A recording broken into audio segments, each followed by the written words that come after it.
Chers cryptopilotes, bonjour, bienvenue dans cette nouvelle vidéo du lundi, c'est David, comme d'habitude pour le sentiment de marché, analyser le sentiment de marché, analyser le trafic du Bitcoin, et puis revenir sur les dominances. On va regarder aussi la dominance de l'Ethereum, dominance de l'USDT comme d'habitude aussi, plus Bitcoin et le total market cap. Alors qu'est-ce qui s'est passé durant la semaine écoulée? Ça a été une bonne semaine pour les cryptos. On voit ici donc la barre en hebdomadaire, avec donc précédemment on avait une contraction du cours du Bitcoin et un retest, on va le mettre en daily comme ça, un retest. Donc là il y avait eu le breakout, on est venu retester cette résistance oblique qui datait de l'ATH, all time high, donc le plus haut du Bitcoin qui était ici et qui avait été donc testé là à nouveau, là breaké. Donc on voit qu'on a retesté ici avec une belle mèche pour aller chercher et liquider donc tous les stop loss qui avaient été cassés. Et donc on a une stabilisation durant plusieurs jours et là donc une tentative de retournement de tendance en fait, avec donc une figure chartiste de retournement de tendance. Là aujourd'hui on voit qu'on est en train de revenir chercher cette zone là qui est donc avait été à nouveau donc il y avait eu un breakout de cette résistance qui était une résistance court terme et donc là logiquement on est venu tester à nouveau. Donc là il y a une consolidation de mettre en 4 heures pour voir. Voilà. Là c'est sûr que là elle est impressionnante, c'est les 4 dernières heures, c'est pas fini, ici il reste une heure, mais voilà, on a on essaie de constituer une sorte de triangle ça, en 4 heures avec quelque chose dans ce style-là. Donc, ce qui serait bien, c'est que ça revienne un petit peu contracté et pour à nouveau faire un breakout ou alors vers le bas et donc revenir tester à nouveau ces supports. Voilà pour le Bitcoin. On va regarder, je vais me remettre en hebdomadaire pour donc les indicateurs techniques qui sont donc je sais pas si vous vous souvenez MACD. Donc on voit bien qu'on est passé au-dessus. Donc là, évidemment, vous avez vu le sentiment de marché sur les cryptos ces 2 dernières semaines. Oui, ça revient. Finalement, c'est pas ça va pas être la catastrophe tout de suite, on a un rebond et voilà. Donc la MACD a prouvé que c'était le rebond et par contre le RSI, on est venu, vous voyez vraiment c'est très très précis. On est venu donc la semaine dernière tenter de faire un breakout de cette. Alors il faudrait vraiment être encore plus précis parce que vous voyez, ça joue vraiment au millimètre. Là, hop, donc on est vraiment ici, j'ai pas mis au millimètre, mais on est là, voilà, sur cette résistance du RSI.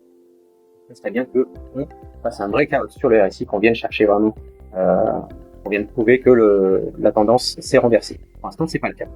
La semaine dernière, on est venu titiller la résistance, et là, il faut vraiment qu'on ait une news ou quelque chose de très positif pour venir bien prouver que on a un rebond sur le Bitcoin et sur l'ensemble du marché des crypto-monnaies.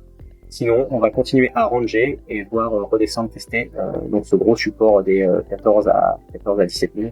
Avant d'aller chercher plus haut. Mais quoi qu'il en soit, je ne crois pas que on retourne dans un bull run phénoménal et à casser toutes les résistances. Quoi qu'il en soit, il faudra du temps, il faudra aller rechercher ça et consolider pour vraiment avoir une impulsion puissante pour aller retester les autres résistances. C'est comme ça que ça marche, entre support et résistance, vous connaissez.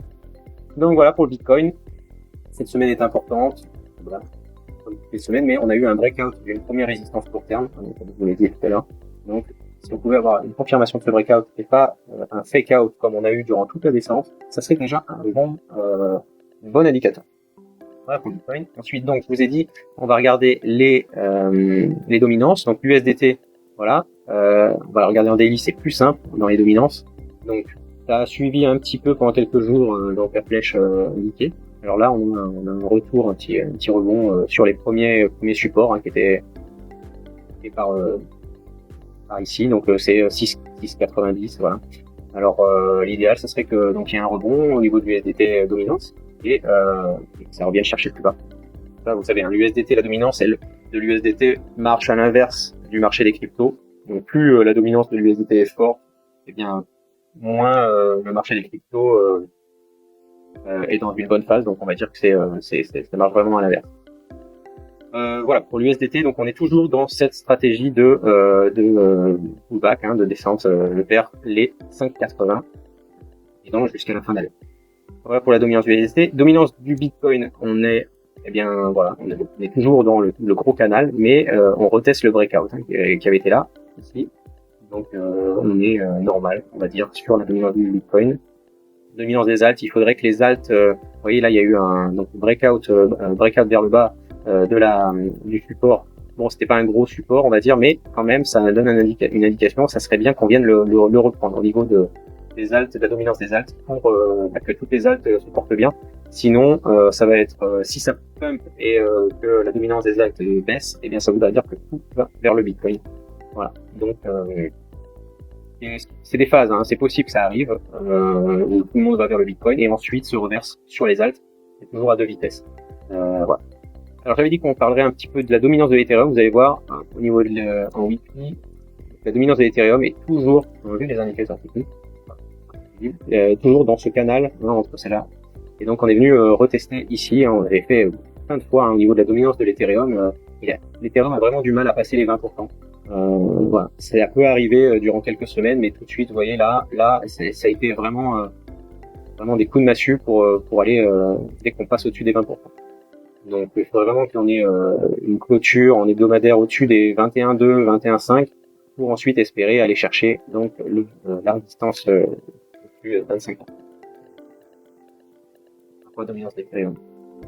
Le total market cap, eh bien, on est toujours dans cette logique de consolidation. Donc, on a au niveau du total market cap, on est toujours normal. On est dans la situation des Elliott Wave.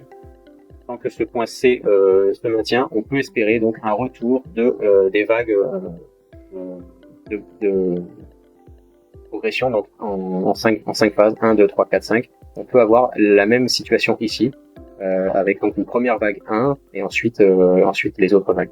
Ça serait très bien, mais ça c'est vraiment du long terme. Hein. On est en hebdomadaire, on est sur des figures qui se développent. Vous voyez là, c'était en fin 2018 jusque fin 2021. Donc c'est sur 3 ans que ça se développe. Et généralement, les corrections se développent sur janvier 2018 à décembre 2018 sur une année. Hein. Et vous voyez là, on est 15 novembre 2021. Et on approche donc de novembre 2020.